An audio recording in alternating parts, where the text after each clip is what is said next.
it was warm, but I feel like there's a little humidity in the air. Oh, there's been plenty of that for sure. And we're probably going to still continue to feel that humidity and definitely a lot of heat still for the next couple of days. There'll be a bit of a transition period coming in after that cold front moves through tomorrow.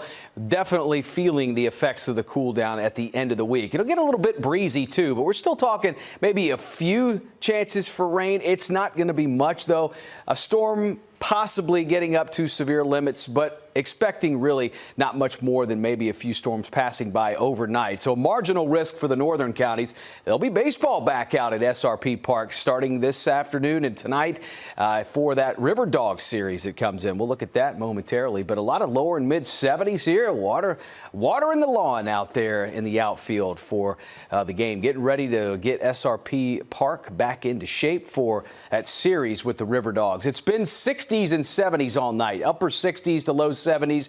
Hitting the links here early this morning before it gets too hot. Great looking setup here. Just a little bit of some cloud cover and shade, but between now and midday, clearing out a little more in the afternoon. That breeze picks up out of the southwest, but we're in for 90-degree heat, 90 to 93 degrees, stepping it way up above average. Looking at that chance, if we see rain, it'll be coming in overnight. 7:05 first pitch, tacos and tall boys.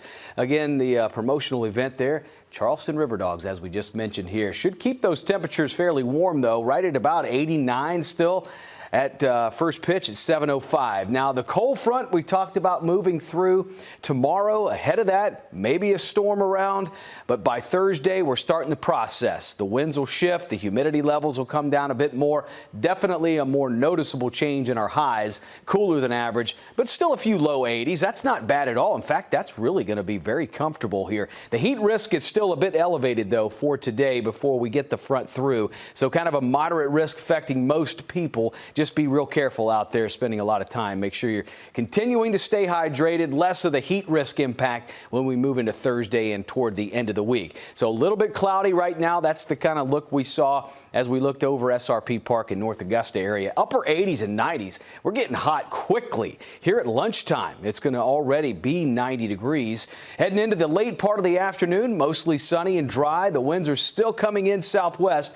Overnight, though, this is what we're talking about. Our chance, if we're going to see it, any rain coming in, mainly seems to affect some of the northern counties. That's it. It doesn't appear to be all that widespread. Sun up here at about 6:30-ish or so, and then we're into a dry and breezy finish for Wednesday afternoon. The winds are coming in more to the west-northwest. Still a shot, though, at the 90 mark heading into early Thursday morning. Now we're starting to see some of those numbers come down and a little bit cooler for morning lows, and they will continue to get cooler in the mid-50s going into that Memorial Day weekend. Really not that bad at all. We get the heat out of the way early this week, then we start cooling down a bit more. Sunshine should continue, and we have a really dry 7-day outlook until we get into Memorial Day, and even that's not the greatest chance for showers and storms, about 30% there, and keeping temperatures a little more seasonal in the mid-80s. 6:16 the